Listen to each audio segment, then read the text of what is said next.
15th of April 2026. Thank you for joining us. You're watching the main news on ZBC live from Pockett's in Harare. I am Mona Lisa Dube. And my name is Malvin Matava. Susan Masona today interprets our bulletin in sign language. Our top stories this evening. Decentralization of national events emerge as a viable tool for transforming rural communities. The Harare-Masvingo By-Bridge Highway nears a completion as government accelerates the rehabilitation of one of Zimbabwe's busiest economic corridors. And in business, the ZITF targets marketing Zimbabwe with over 600 exhibitors from 30 countries participating this year. And of course, we look at sport, where Scotland is gearing up to face Highlanders in a historic Uhuru Cup clash. And this happens this Saturday. The Second Republic's decision to decentralize national events has taken development to every corner of the country, with Independence Day celebrations emerging as a viable tool for transforming rural communities through infrastructure development. We link up with our news crews in Mount Darwin, Buhera and Gokwe, which have hosted independence celebrations in the past 3 years. And we'll also hear from this year's host, Maphisa, to showcase the impact of independence legacy projects. So we'll hear from Tapiwa, Gay, Wellington, as well as Providence. But firstly, we'll hear from Tapiwa Machemedze, who is in Mount Darwin. Good evening, Tapiwa. What is happening in Mount Darwin? Well, it's a good evening as the nation turns 46 years in a few days' time. We revisit the 43rd independence celebrations that were held right here at Mupure Stadium of Mount Darwin District in Mashonaland Central Province.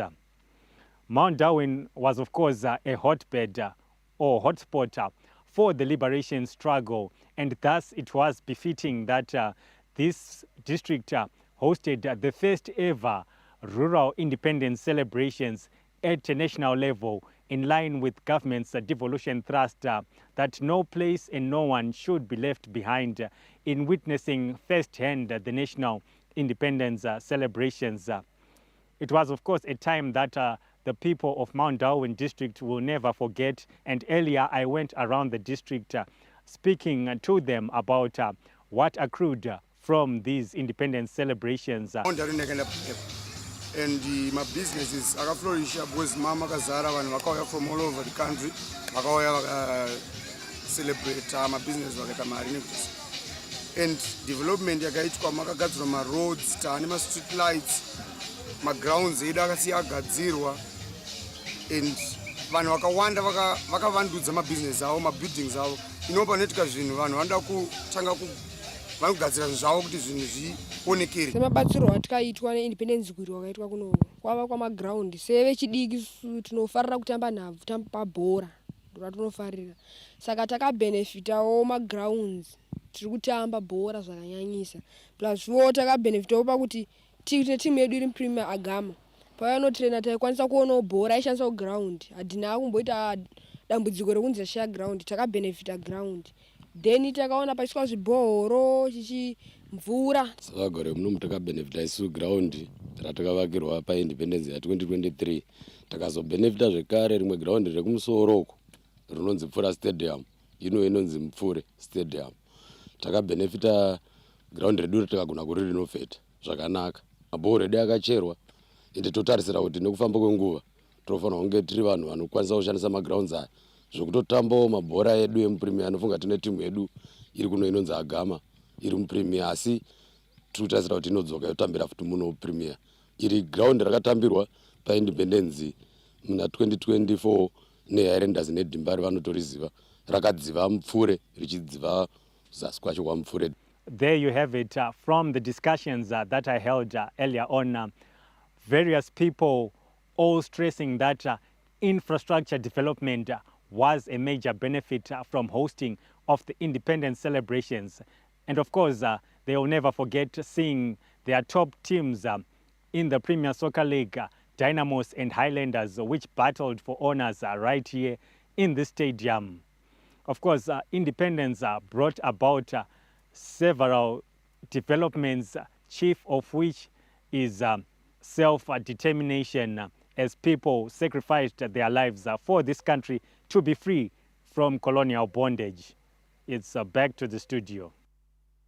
Well, thank you very much, Tapiwa. He is reporting live from Mount Darwin. They hosted the 43rd anniversary of the independence celebration. Now, Buhera got to host the 44th independence celebrations, and they do have their own story to tell. We're now joined by our reporter, Gay Matambo. Gay, who did you talk to? Please give us a briefing of how the people of Buhera are feeling right now.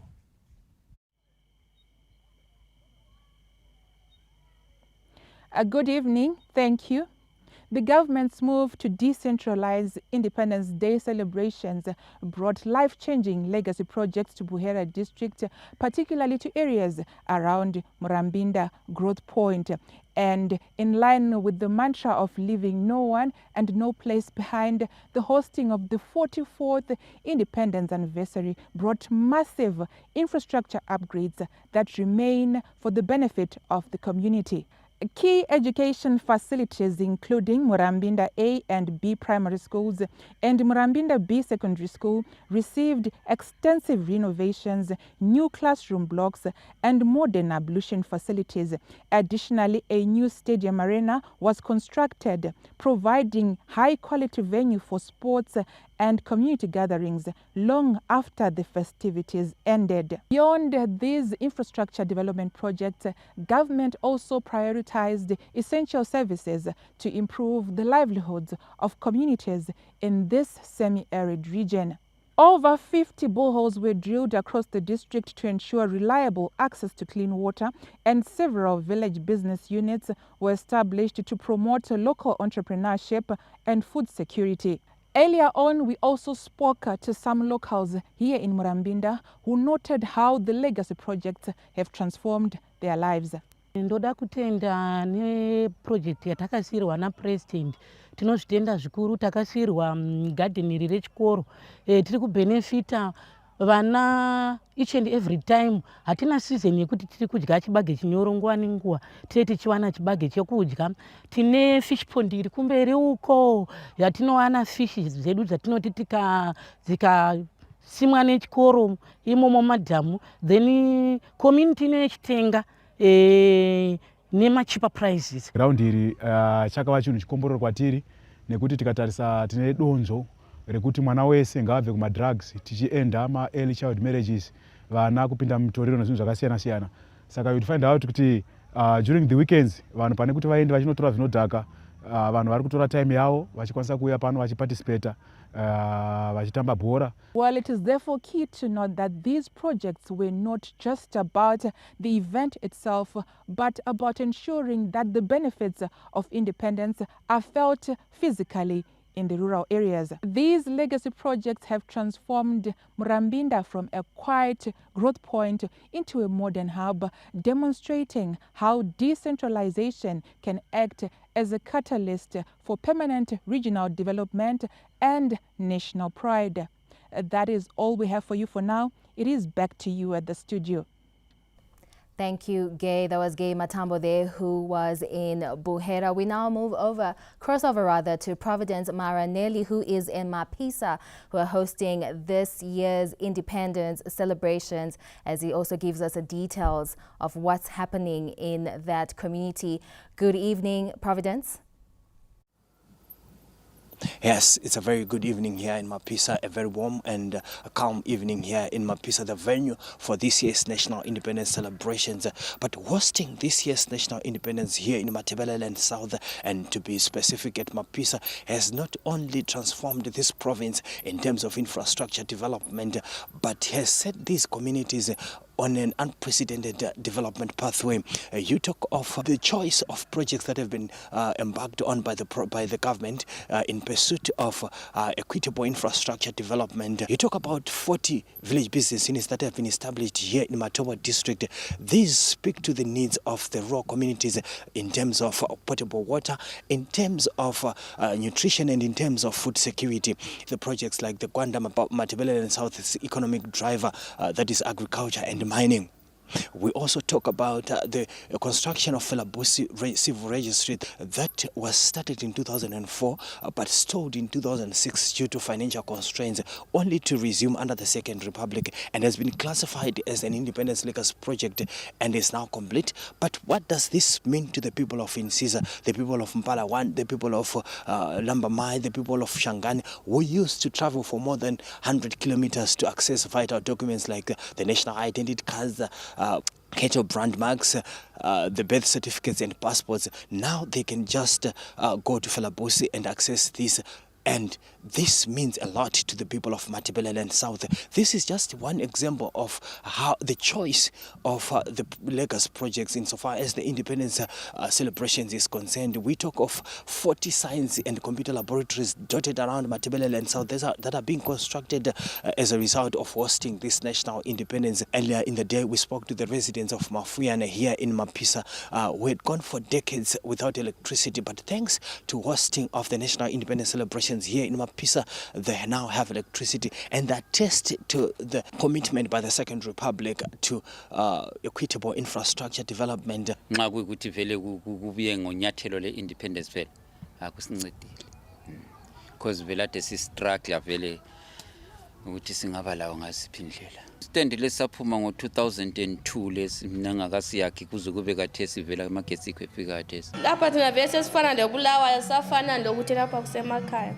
Asingathi independence sesithabe kakhulu shwari siphathele izinto ezinhle.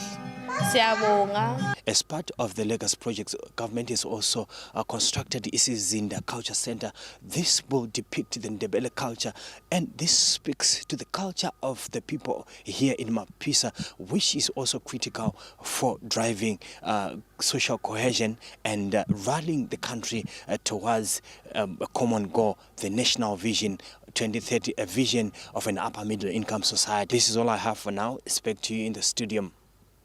Well, thank you very much. That was our reporter, Providence Maranelli, who was reporting from Maphisa. Now, they host this year's independence celebrations. There's a lot happening as we lead up to the independence celebrations, which will be happening on a Saturday, and he will continue to give us updates. We're also trying to link up with our reporter, Wellington Makonese, who is reporting from Gokwe in the Midlands, and we'll keep trying to link up with him. But for now, let's move on to other stories where the permanent representative to the United Nations have been impressed by Destination Zimbabwe after visiting Victoria Falls on the last leg of their familiarization tour of the country. We get that report from Yolanda Moyo. The visit to the nation's tourism capital serves as more than a scenic conclusion. It is a strategic demonstration of Zimbabwe's open for business policy in action, by showcasing the integration of natural conservation and high-value economic activity. The government aims to prove that its domestic stability and resource management qualify it for a decisive role in global peace and security governance.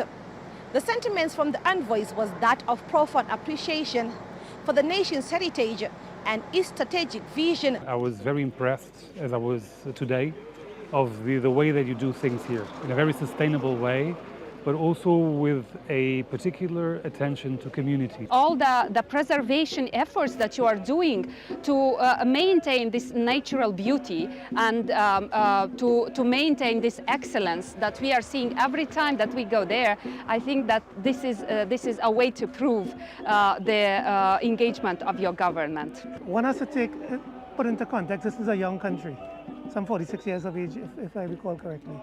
And that in itself suggests a planned, well-structured, thoughtful way forward in dealing with the issues of sustainable development. Zimbabwe, in addition to being a good example of peace, could be a good steward of climate change and the environment. Standing against the backdrop of the thundering Mosia Tunya, the delegates were visibly moved by the sheer scale of the Zambezi River's plunge. It's just a unique experience. I've seen other waterfalls in the world, but this one is really on top of all my experiences I had so far. We're small, low-lying islands in the middle of the Pacific Ocean, and this is something quite spectacular for a person like me to come here. It's hard to describe it. It's magnificent, You can feel it, there's a spirit in here, and it's something that I was in awe of how nature and the river. I've never seen something like this in my life. Speaking on the strategic importance of the visit, Zimbabwe's permanent representative to the United Nations, Ambassador Taonga Mushavanu, emphasized that the tour has successfully dismantled misconceptions about the country. We hope that they benefited from the visit and that when they go back, they also spread the word that Zimbabwe has all these natural wonders, has got people that are friendly and that it is a country on the go in terms of its aspirations, economic development and so forth. And that Zimbabwe is a peaceful country and aspires to spread the word of peace to the world. With the United Nations Security Council elections scheduled for June this year, Zimbabwe continues to position itself as a credible candidate for the 2027-2028 United Nations Security Council term, a move expected to amplify the voice of the Global South on the global stage. Yolande Moyo, ZBC News, Victoria Falls. The construction of the Manyame River Bridge is set to transform traffic flow along the Harare-Masvingo Beitbridge Highway as the government accelerates the rehabilitation of one of Zimbabwe's busiest economic corridors. Kilometer by kilometer, the Harare-Masvingo Beitbridge Highway is nearing completion under government's massive infrastructure drive anchored in the National Development Strategy 2. The highway is a critical link between Zimbabwe and regional markets, facilitating for trade, tourism, as well as the movement of goods and services. A major highlight of the project is the newly constructed Manyame River Bridge, a modern traffic facility designed to significantly ease congestion along this busy route.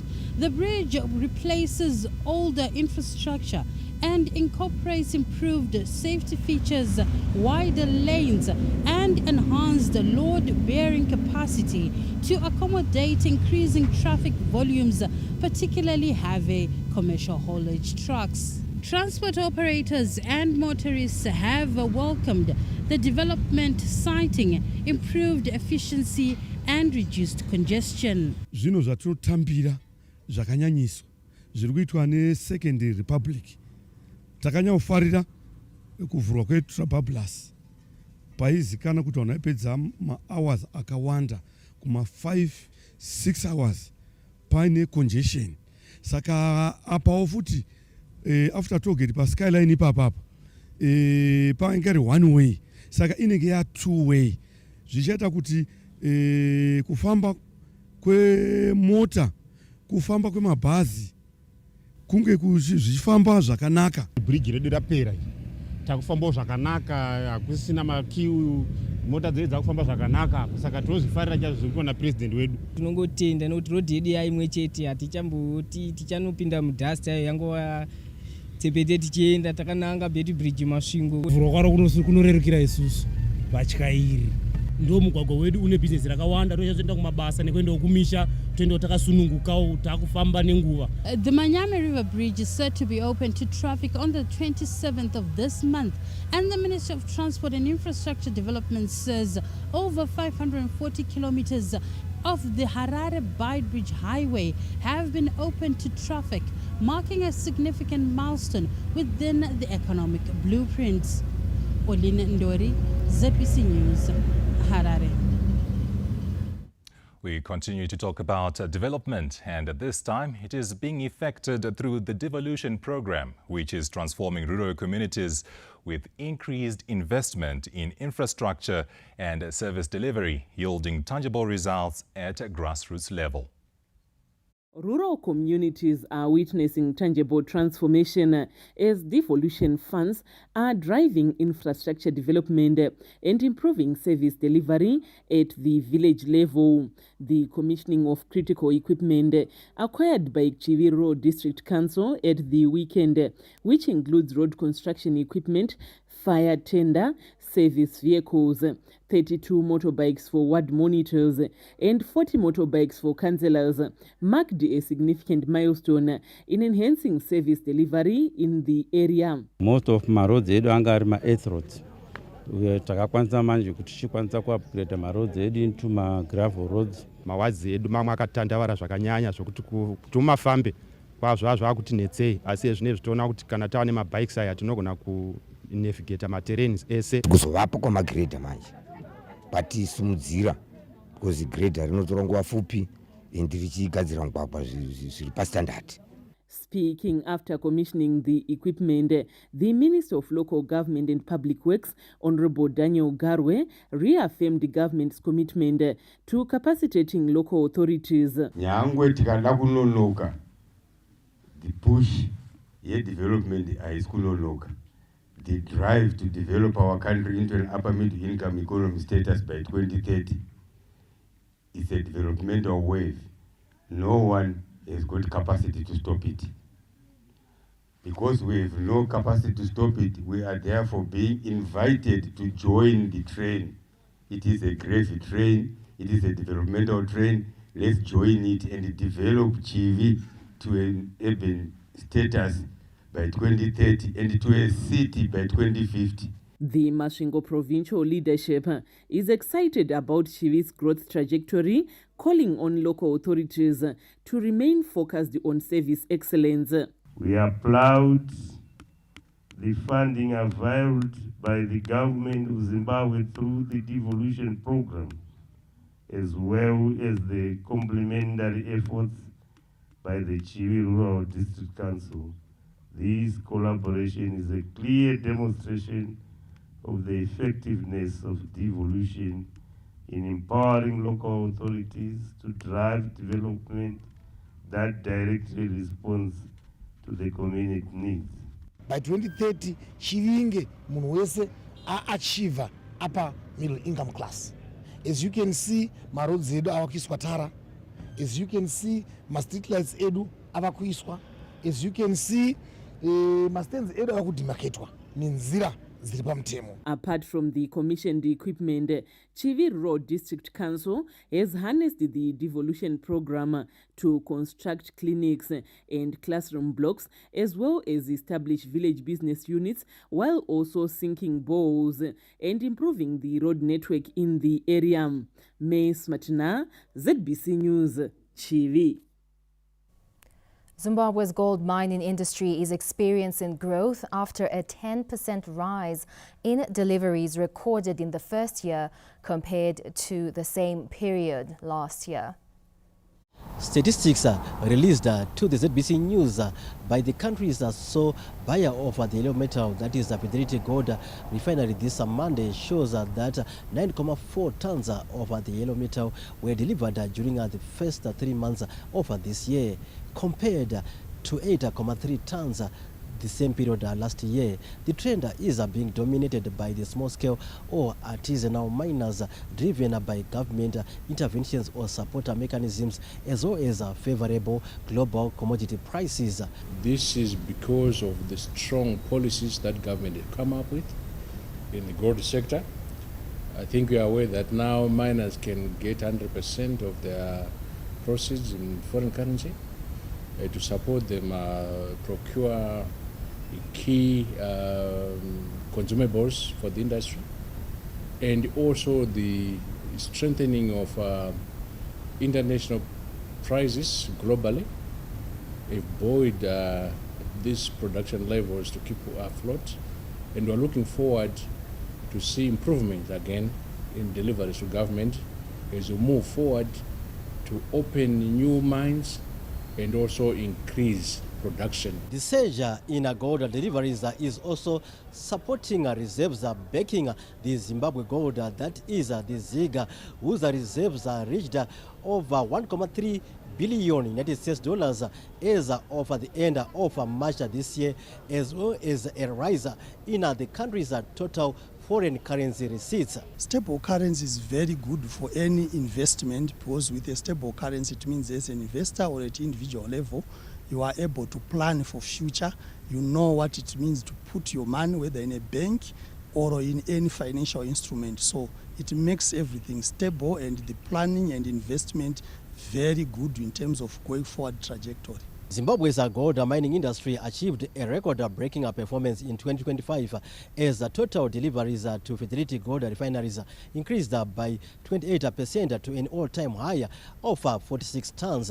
Stanley James, ZBC News, Harare. Well, from that report by Stanley James, we now link up with Wellington Makonese. Now, you do remember we said we'll get back to him. Now, Wellington, we were talking earlier to Tapiwa, Gay and Providence. They were telling us about how the infrastructure development, rather, that's happening in the areas that are hosting and hosted the independence celebrations in the previous years. Now, we do know that Gokwe got to host the independence celebrations. Do tell us, what are the benefits that the people of Gokwe accrued from hosting these celebrations? A very good evening. As the country nears this year's Independence Day celebrations, Gokwe continues to stand as a lasting testament to the impact of decentralization and devolving national events, with communities here still benefiting from legacy projects that were rolled out when this area for the very first time hosted the commemorations, that is last year.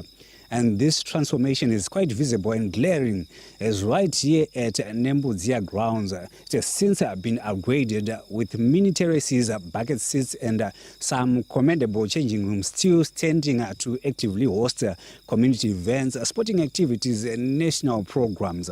So road infrastructure has also been significantly improved, as we witnessed on our way here, with key access routes into Gokwe Center, Nembudzia, etc. rehabilitated, then easing transport challenges, improving connectivity and enabling farmers to move their produce more efficiently to markets, while schools that are around and clinics have also received a major facelift since the days. At a community level, village business units are emerging as critical hubs of rural development. So beyond promoting value addition and local enterprise, some of these units are now playing a key role in improving access to clean water through integrated borehole systems, bringing relief to villagers that previously faced persistent water shortages, not just them but also livestock. So earlier on, we interacted with some residents here in Gokwe who attest to how these key developments have changed their day-to-day lives. Kusvika kwakaita independence kunogwa yakabva yachinjisa zvinhu, zvikoro chaizvo zvipatara chaizvo.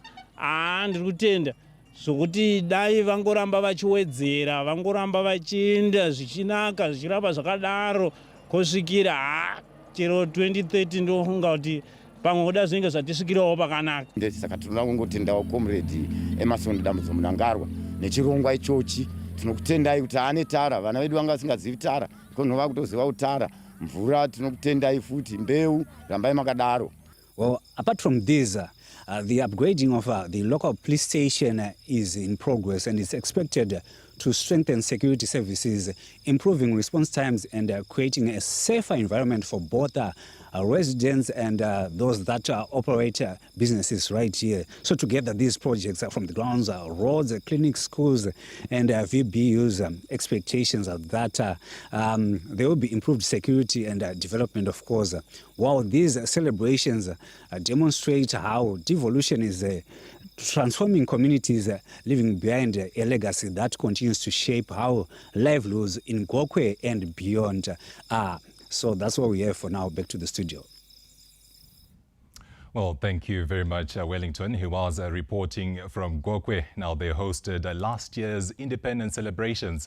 Now, we do see that a lot has been happening. The decentralization, we did talk to various reporters. We did talk to Tapiwa, Gay, Wellington, that was him, as well as Providence Maranelli, who was reporting from Maphisa.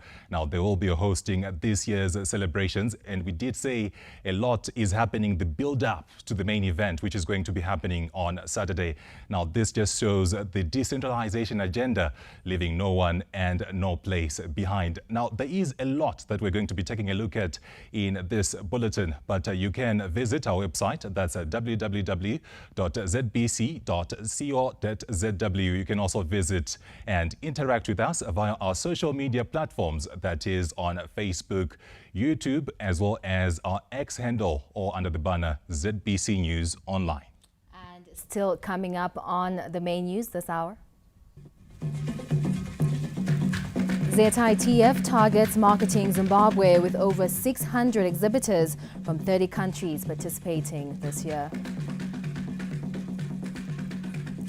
And we'll also be taking a look at sport, where Scotland will be facing Highlanders in a historic Uhuru Cup clash. And this also happens this Saturday. Well, the main news takes a short break. Stay with us.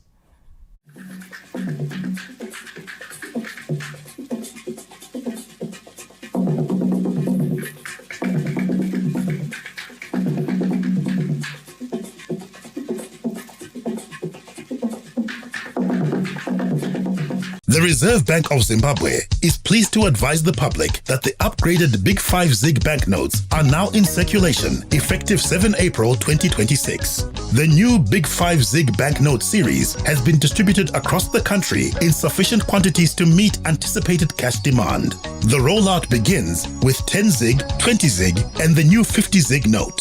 The 100 ZiG and 200 ZiG will be introduced gradually. 1 ZiG, 2 ZiG and 5 ZiG coins remain in circulation, and the previous ZiG banknotes will continue to circulate alongside the upgraded Big 5 ZiG notes. They will gradually be phased out. The upgraded ZiG banknotes are available through banks, ATMs, and HomeLink kiosks nationwide. Let's embrace and use the upgraded Big 5 ZiG banknotes with pride and confidence. ZiG. Stable, secure, sustainable. This is Isaac, a farmer who is mastering his hustle for global success. Behind Isaac's hustle is the company Cicada that got financing from the European Investment Bank and access to markets through the European Union Zimbabwe Trade Agreement. He passes what he has learnt on to others. His journey shows how far dedication can go. Bigger harvests, more income, and new markets for him. One seed, one dream, a world of possibilities.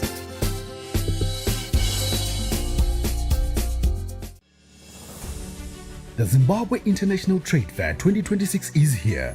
It's Zimbabwe's premium platform for trade, innovation, and building global connections. For more than half a century, the ZITF show has been at the heart of innovation and integration of ideas behind Zimbabwe's industrialization and economic growth. At ZITF 2026, we take this a step further, positioning local, regional, and international businesses for global integration, driving Zimbabwe and Africa's transformation.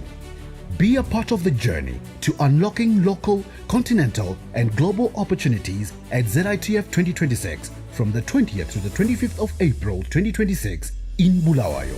Register today and unleash your business growth. ZITF 2026, Connected Economies, Competitive Industries.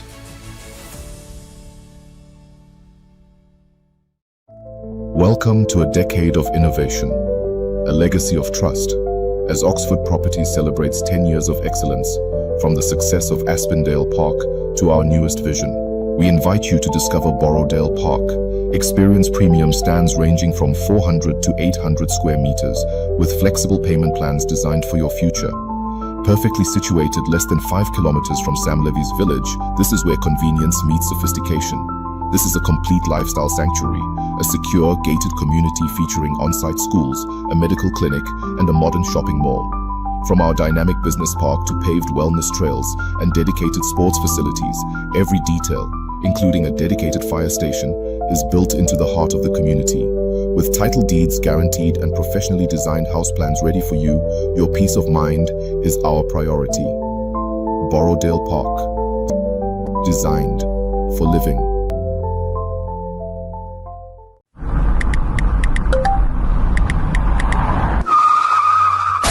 Texting while driving. What a dangerous thing to do on the wheel.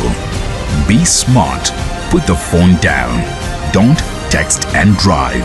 This message is brought to you by the Traffic Safety Council of Zimbabwe. Safety first. There is no second chance.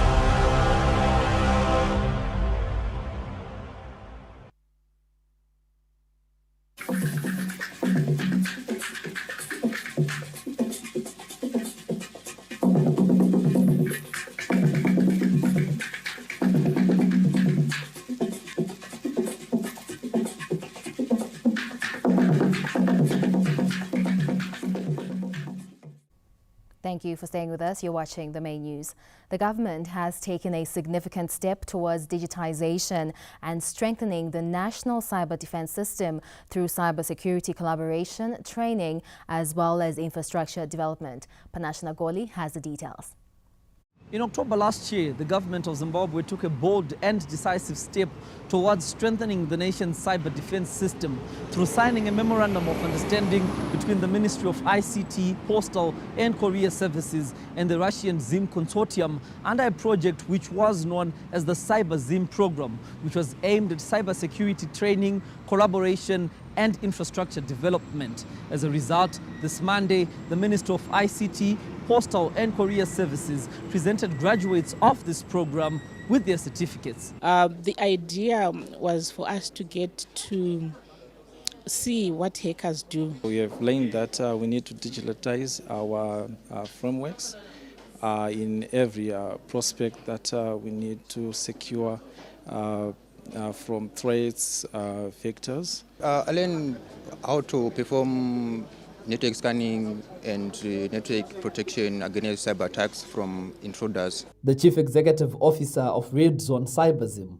which was the implementing partner, outlined how the program assists in upskilling Zimbabwe's cybersecurity specialists. In January, started playing around with our standoff 365, which is a platform for Zimbabwean cybersecurity specialists to solve real-world problems. Russian ambassador to Zimbabwe, His Excellency Nikolai Krasovnikov, said Moscow stands ready to continue collaborating with Zimbabwe in the cybersecurity space. The goal is not merely to run a training course, but to lay a foundation for Zimbabwe's digital future with the emphasis on cybersecurity, which is not just a technical discipline. It is a critical pillar of socioeconomic development. As government intensifies its digitization efforts, the Minister of ICT, Postal and Courier Services highlighted how government has put in a framework to enhance cybersecurity. We need to understand and appreciate that every single one of us is supposed to gain a digital ability to make sure that we carry all vulnerabilities. Every connected system is a potential target. Zimbabwe is not exempt from this reality. We must behave as though we are prepared to make sure that we defend this space. Now, last month, President Emmerson Mnangagwa launched Zimbabwe's artificial intelligence strategy, which will go a long way in complementing government's digitization efforts, paving way for an upper middle income society by 2030. Panashna Goli, ZBC News, Harare. Now on to other news. The African Ministers' Council on Water has called on member states to invest in water and sanitation development, and this is being done to enhance the continent's water resources management, governance, as well as security. Access to water and sanitation are recognized by the United Nations as human rights fundamental for everyone's dignity, health and prosperity. It is against this background that delegates from around the continent are converging here in Harare to consult on the formulation and implementation of the 2026 to 2033 sub-regional plan that will feed into the Africa Water Vision 2063 and policy. We are confronted with intensifying climate variability manifested through recurring droughts and floods, which must now be treated as structural planning parameters. We manage shared and often stressed transboundary water systems, requiring stronger cooperation frameworks and coordinated governance. Representatives from the Africa Ministers' Council on Water, African Union Commission and SADC expressed their commitment to contribute positively towards the implementation of this new 2026 to 2033 sub-regional water and sanitation plan. We need to put the people or communities at the center of this whole approach so that we are able to, for example, extend the number of people who have got access to clean water. We look at the issues of transboundary water management, issues of infrastructure, issues of financing. These are some of the critical issues which we need to promote at the national level, because you can't talk about water security without any type of investment which accompany that particular plan. that particular intervention. So infrastructure is critical. The Sub-Regional Water Summit comes at a time when over 400 million people are reported to be lacking access to proper water services and security on the continent, while over 30 billion United States dollars is required for the provision of clean water to the affected people on the continent. Tendai Munengwa, ZBC News, Harare. The First Lady, Dr. Auxilia Mnangagwa, continues to champion indigenous foods, promoting healthy living as well as cultural heritage preservation. This was evident at the second edition of the Amai Traditional Cookout Competition, which was held at Nyadire Teachers College in Mutoko. Professional chefs, tertiary students and community members from Mashonaland East Province had the opportunity to showcase their culinary excellence, exchange recipes and celebrate Zimbabwe's rich cultural heritage during the province's 2026 edition of the Amai Traditional Cookout Competition held at Nyadire Teachers College in Mtoko this Monday. The colorful event brought together contestants from all walks of life, including the young, old, and people with disabilities who displayed exceptional talent in preparing a variety of indigenous dishes, drawing admiration from both judges and spectators. Beyond the competitive spirit, participants made it clear that the cookout is more than just a battle for honors. I want to thank the First Lady because she has promoted the African food, especially in Zimbabwe. Mutsine chai watiri kufusha uyu tichidya uyu. Mutsine unorapa zvirwere zvakawanda. Ini ndanzwa kufara zvikuru nechirongwa ichi chatisanganisa va disability nevasiri disability. Saka tabatanidza tinotenda Amai nechirongwa ichi chawatiitira. Makwikwi aya asiye kusarudza, haana munhu ari kusiya kubvira ku village level, district level, provincial level. The local leadership commended the initiative, expressing gratitude to the First Lady, Dr. Auxilia Mnangagwa, for supporting programs that uplift Zimbabwean traditions and promote local dishes as a part of national pride and heritage preservation. Ndiri kuona kuti Amai vagona kudzodza zvataidya kare, zvamuri traditionary zvechinyakare, ndo zvisina zvimwe zvinobata zvirwere. Kana kare pachakosina maBP akawanda, kwanga kusina zvishuga zvakawanda kana makenza kana machinji.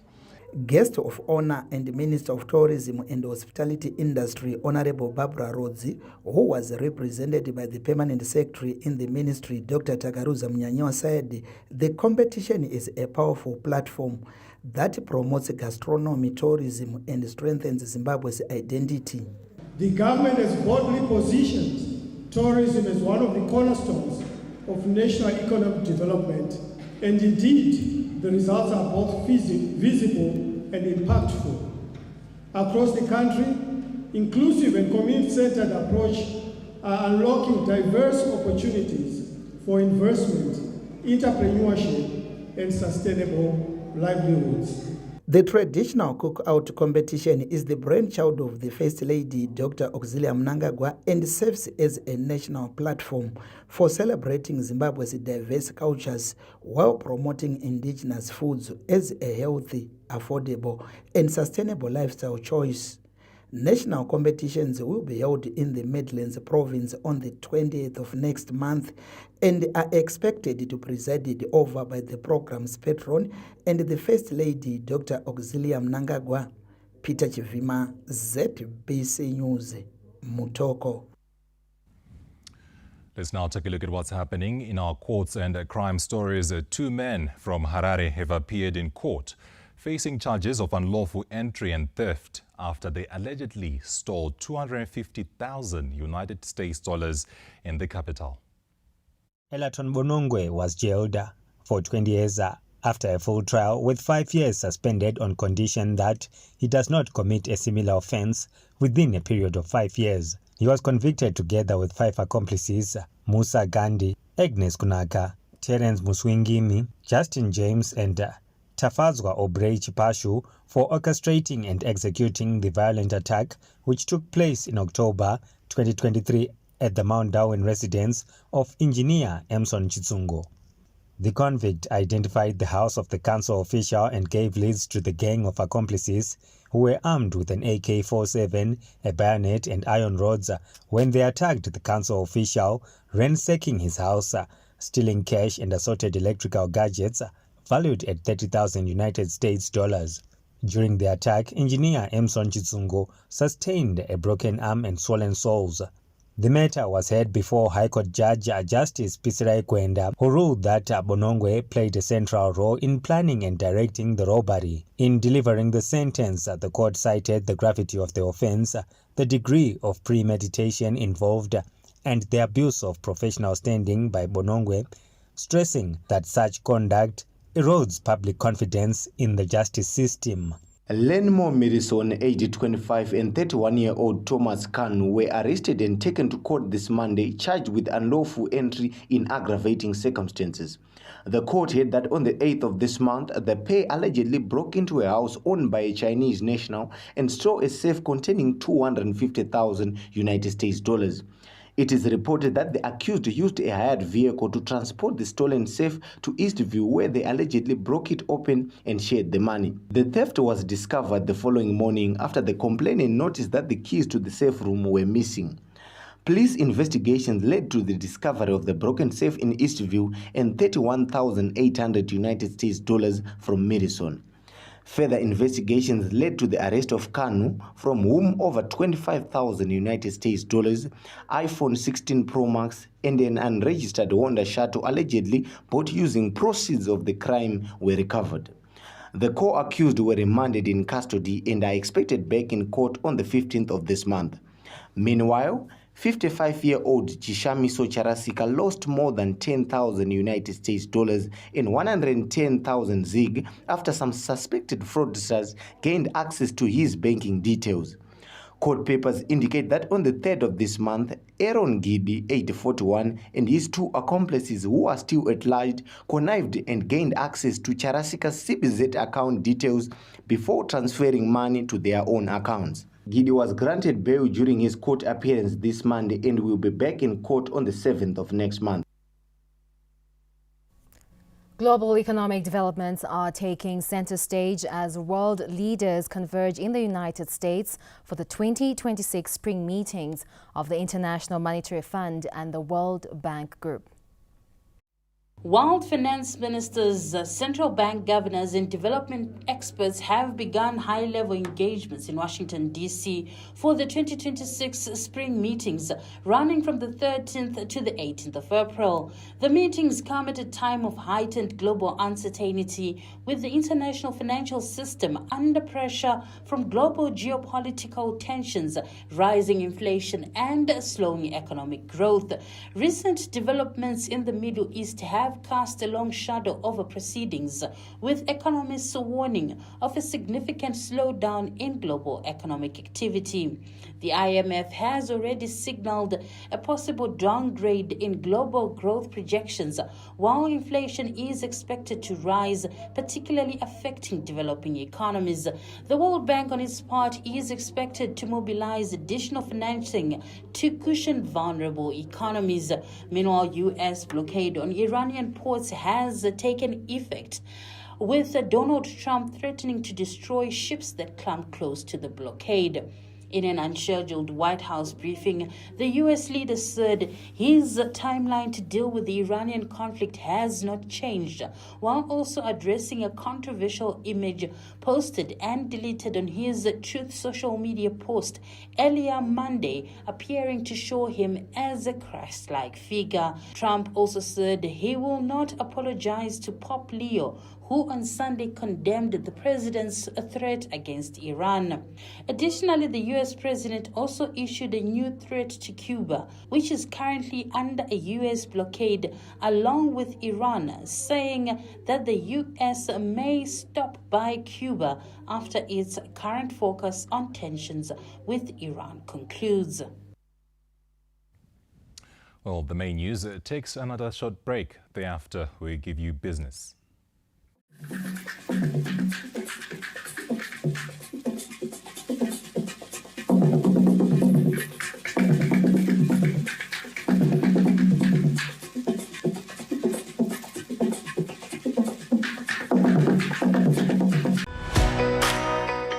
The 2026 edition of the Zimbabwe International Trade Fair, ZITF, is here. The City of Kings, Bulawayo, will come alive from the 20th to the 25th of April as the annual International Expo takes center stage under the theme, Connected Economies, Competitive Industries. Don't miss this exceptional opportunity to showcase your brand to Zimbabwe and the rest of the world through ZBC TV, digital, and radio platforms. For exciting advertising packages, contact Robson on 0716 484 712, Clarice on 0712 842 138, or email marketing@zbc.co.zw. This is Isaac, a farmer who is mastering his hustle for global success. Behind Isaac's hustle is the company Cicada that got financing from the European Investment Bank and access to markets through the European Union Zimbabwe Trade Agreement. He passes what he has learnt on to others. His journey shows how far dedication can go. Bigger harvests, more income, and new markets for him. One seed, one dream, a world of possibilities.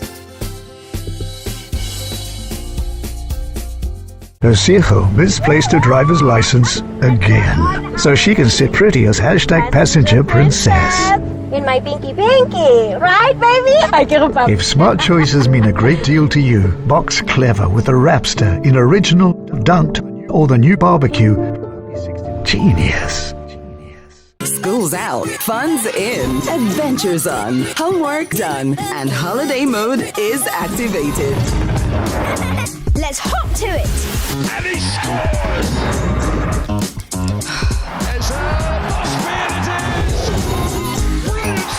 This is your time. Holiday mode activated. Get and stay connected to DSTV and choose from a world of amazing kids entertainment. The Traffic Safety Council of Zimbabwe would like to warn all motorists and passengers against overloading, as this can lead to loss of life and premature death. Overloading can cause instability to the vehicle, thereby making it harder to steer, whether on straight roads, bends, or when it hits a pothole. Say no to overloading. You never know, the life you save might be your own. This message was brought to you by the Traffic Safety Council of Zimbabwe, TSCZ, keeping Zimbabwe's roads safe. This is Isaac, a farmer who is mastering his hustle for global success. Behind Isaac's hustle is the company Cicada that got financing from the European Investment Bank and access to markets through the European Union Zimbabwe Trade Agreement. He passes what he has learnt on to others. His journey shows how far dedication can go. Bigger harvests, more income, and new markets for him. One seed, one dream, a world of possibilities.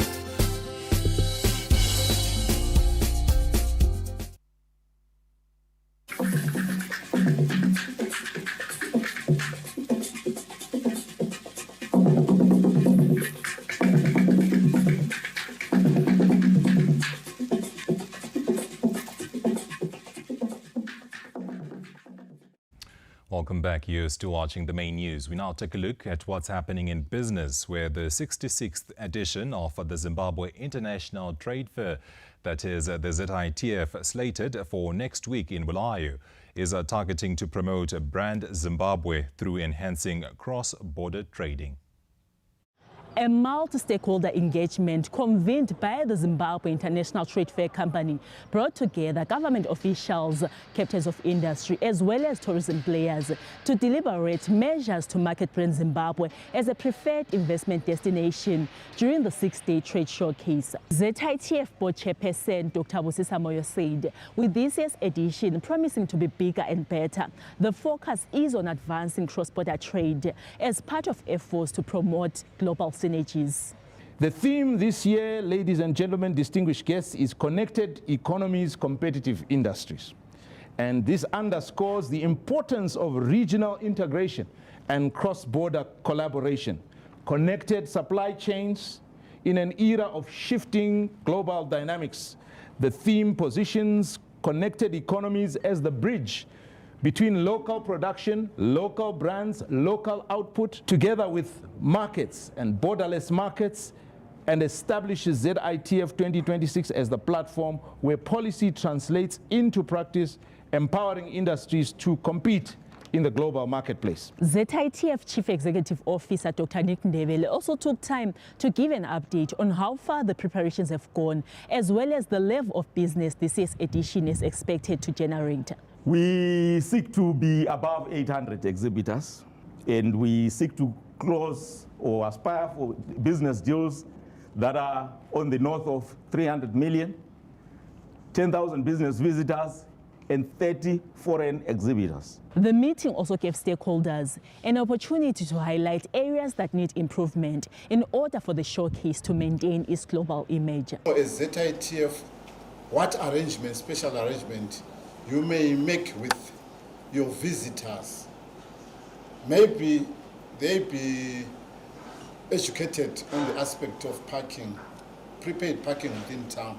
I think the government has also helped by gazetting a certain pricing as well that we need to conform to. So I think this would bring some sort of sense and regulation, because you're right, we do have some people that do, run the opposite direction. The 66th edition of the country's premier trade showcase is set to run under the theme Connected Economies, Competitive Industries. Lisa Kurira, ZBC News, Bulawayo. Zimbabwe's coal subsector is playing a pivotal role in driving the mining industry's projected annual growth target of over 6%, with industry leaders highlighting its contributions to the economy. Coal and coke continue to support key downstream industries critical for economic growth in Zimbabwe, making the subsector indispensable to industrial development. This sustained demand for coal and related products is expected to anchor growth across the entire mining sector. The mining sector, especially the coal and the coke sector, is actually play a very important role for the whole section. Not only itself can directly contribute to the revenue, but also, like I said, the coal and coke actually plays a very important role in the whole industry chain. The other industries, such as ferrochrome, steel making, power generation, they all need coal. So I can say in this way, like coal and coke, they play a direct and indirect contribution to the whole economy. The future plan is to expand our market first locally and beyond the borders, so that we increase our exports. Once our market is increased, then we can come back to look at our production and increase our production. The capacity to increase is there. The only thing that we only need to unlock now is the market, so that our production matches the market. Zimbabwe's mineral exports raked in over $3 billion United States dollars in 2025, up from $2.9 billion United States dollars recorded in 2024, highlighting the sector's growing contribution to the economy. With strong linkages to energy, manufacturing and export markets, the coal subsector is expected to remain a cornerstone of Zimbabwe's mining sector growth in 2026. Tichaona Kurewa, ZBC News, Wange. Well, that's it for our business news. We now take a look at our arts and entertainment news. And we're talking about classic Zimbabwean music. Now, it is finding renewed appeal among younger audiences as a growing number of youths are embracing songs from the past.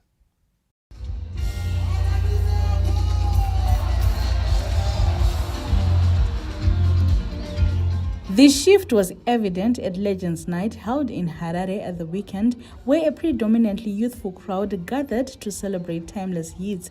Curated by the In Total Band, the show brought together different generations, with younger fans singing along to songs that defined earlier eras. Music from Oliver Mtukudzi, Thomas Mafumo, Leonard Dembo, Tongai Moyo and Leonard Jakata, among others, featured prominently, delivered through polished renditions that closely mirrored the originals.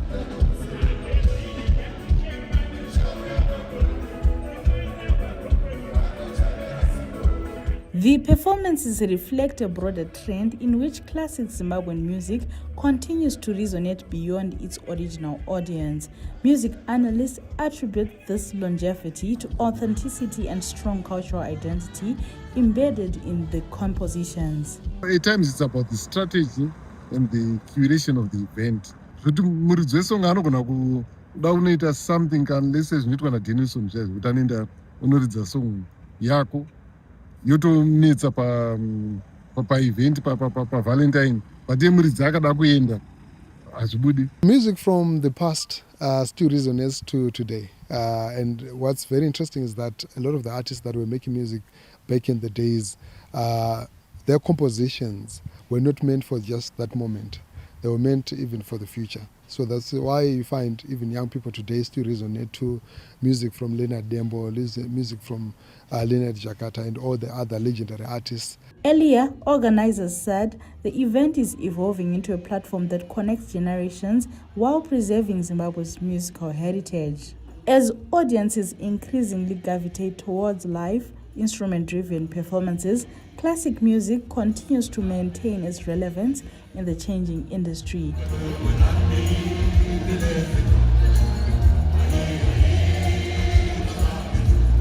Patience Nyagatu, CBC News, Harare.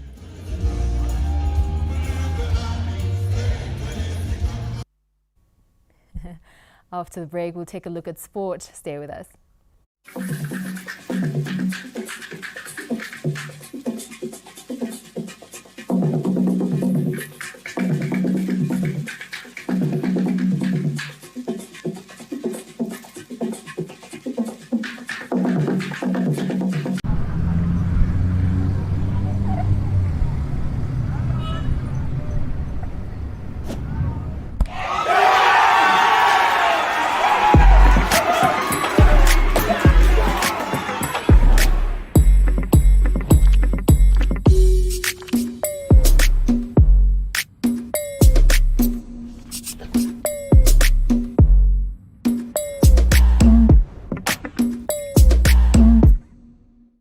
This is Isaac, a farmer who is mastering his hustle for global success.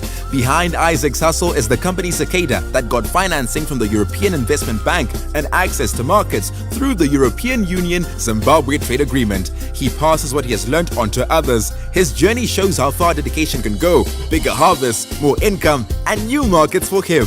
One seed, one dream, a world of possibilities.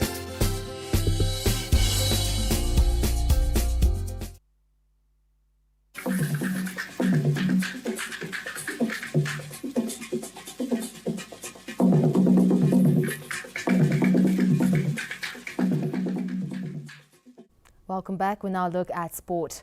Matobo District, a land known more for its rolling granite hills, is set to make history as it hosts the Uhuru Cup clash between defending champions Scotland champions Scotland FC and traditional giants Highlanders in Maphisa as the nation celebrates its 46th Independence Day this weekend. The district, which has never had a Premier Soccer League team, will for the first time witness elite football on its soil, with excitement building among locals eager to experience the game at the highest level. Scotland arrive as defending league champions, boasting of a star-studded squad that includes former Warriors captain Nola Jimson, the skillful Kama Billiat, two-time Soccer Star of the Year Walter Msona, midfielder Mtokozi Msebe, and rock-solid defender Peter Mdua, who previously starred for Highlanders. Highlanders meanwhile bring their own firepower, led by informed attacker Mongameli Chuma, alongside the experienced Kudama Hatch and veteran Andrew Mbeva. The two sides share striking similarities, with both teams coached by former Warriors captains Nomen Mapeza of Scotland and Benjamin Mwariwari of Highlanders. Adding to the intrigue, the two teams are unbeaten after 7 matches in the Castle Lager Premier Soccer League this season, setting the stage for a high-stakes encounter. For the people of Matobo, however, this match represents more than just football. It is a rare opportunity to witness the country's finest talent on home ground, turning Maphisa into the center of Zimbabwean football. As the Uhuru Cup kicks off, Matobo District will not only host a game, but an historic celebration of sport, unity, and national pride. Lawrence Tuseda, ZBC News. Still talking football, 3 Premier Soccer League sides, Manika Diamonds, Agama and Tel One, find themselves in very early turmoil as their campaign is faltering with almost a quarter of the season gone. With 7 matches played in the 2026 Council Lager Premier Soccer League season, Manica Diamonds are rooted at the bottom of the log with just a point, like New Boys Agama, while Tail 1 have 2 points in what has been a worrying start for the bottom 3. Tail 1 struggles are perhaps the most surprising. After a 5th place finish last season and assembling a squad capable of dominating matches, the Wi-Fi boys are still searching for their first win in 7 matches this season. Their woes are compounded by a dismal home record, having gone winless at Asco Stadium since last year, with signs of internal instability seemingly affecting performances on the pitch. On the other hand, Agama's challenges appear deeper, pointing to a squad still finding its feet in the top-flight football. Questionable recruitment and the lack of experience have left the side exposed, despite the presence of players like Captain Tinashe Balakasi and striker Grey Kufandana, who have had brief spells at the highest level but are yet to consistently drive the team forward. This situation has not been helped by changes on the technical bench, with Mark Mate stepping into the head coach role early in the season, while former coach Paul Chimalizeno was reassigned before eventually parting ways with the club, a sequence that has unsettled continuity. Manica Diamonds, on the other hand, are battling a different kind of pressure. Despite possessing a promising squad, coach Tafazo Mashiri appears to be feeling the weight of expectation at this level, with the club's financial position further complicating matters and reflective of their performances. With the season beginning to gather pace, the pressure is mounting on all 3 sides to turn their fortunes around, as early signs already point to a looming fight for survival. Mthokozi Dube, ZBC News, Bulawayo. Kenyan long-distance runners are flocking to Zimbabwe marathon competitions after taking part in the inaugural Zimbabwe Parks and Wildlife Half Marathon, which was held in Harare at the weekend. Kenyan international Isaac Langata turned Harare streets into his personal runway, blazing through the Zimbabwe Parks and Wildlife Half Marathon in a blistering 1 hour 8 minutes to claim top honors among 500 competitors. Fresh off his CBZ half marathon triumph, Langata proved momentum is a dangerous weapon, and he was spot on from start to finish. Kenya's dominance was confirmed when Florence Nyaingiri powered home to win the women's 21-kilometer crown, underscoring the East African nation's stranglehold on Zimbabwe's road racing scene. The event, a first of its kind, merged elite athletes with conservation, racing to protect Zimbabwe's rich biodiversity while delivering world-class competition. In cricket, Southern Rocks completed a cup double. Weeks after hoisting the Logan Cup, the Rocks stormed the Pro 50 Championship final, dismantling the Mega Mountaineers by 8 wickets to etch their name as Zimbabwean cricket's undisputed kings. Innocent Kaya was the executioner-in-chief with a 93 not out of 97 balls, as the chase never stood a chance.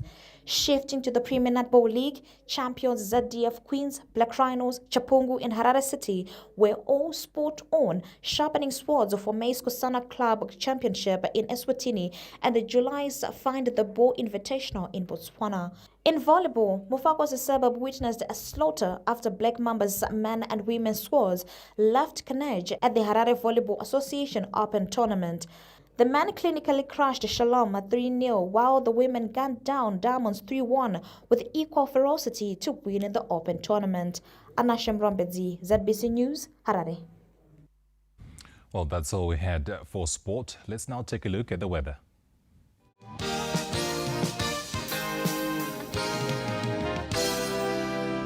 Good evening, Zimbabwe. My name is Runako Manzira, and thank you for joining us in today's edition of the Weather Report and Forecast. This morning, we had mild conditions under mostly sunny skies, although by noon it was partly cloudy and hot. It became mild towards evening. Remember, as winter approaches, we're expecting cooler morning and evening conditions, so carry a light jacket as needed. Now, getting into our satellite picture, we should wake up to clear skies, especially in the southern areas tomorrow, although becoming partly cloudy across much of the country for Wednesday and Thursday as well. There should be some isolated showers, especially in the western parts of the country on Wednesday and Thursday. Now, for our minimum temperatures, overnight we're expecting mild conditions, especially along the central watershed, where we're having 14 degrees Celsius, and a bit warmer in Kariba with 20 degrees Celsius, and in Chiredzi with 18 degrees. For maximum temperatures tomorrow, we should be having warm conditions countrywide, especially in Kariba with 32 degrees, in Chiredzi with 32, and warm elsewhere, and a bit of a rise in Harare with 26 degrees. In Bulawayo tomorrow, it should be mild in the morning, becoming hot by afternoon. In Matobo, similar with partly cloudy to mostly sunny skies, 30 degrees maximum temperatures. In Gwanda, sunny skies for tomorrow, warm throughout the day. In Gweru, it should be a bit cooler with 28 degrees maximum temperature and 14 in the morning. In Mashingo, should be sunny tomorrow and throughout the week. In Mutare, a bit of cloud for tomorrow and for Wednesday and Thursday, although clearing by Friday. In Nyanga, cooler in the morning with a minimum of 11 degrees Celsius and a maximum of 23 degrees Celsius under partly cloudy to cloudy skies. In Marondera, similar, should be warm to mild throughout the day. In Harare, it should be mild, becoming warm by afternoon under mostly clear skies. In Kadoma, warm afternoon temperatures and partly cloudy skies. In Chinoim, it should be mild in the morning, becoming warm for much of the day, clearing towards Friday. In Victoria Falls, should be hot throughout the week, especially clearing on Thursday and Friday with maximum temperatures of 32 degrees Celsius. In Lupane, sunny conditions and warm for tomorrow and a bit of cloud for Wednesday. In Bindura, it should be warm throughout the day. In Kariba, hot conditions throughout the week with minimum temperature of 20 and maximum of 32 for tomorrow. This has been the weather report. Thank you for tuning in.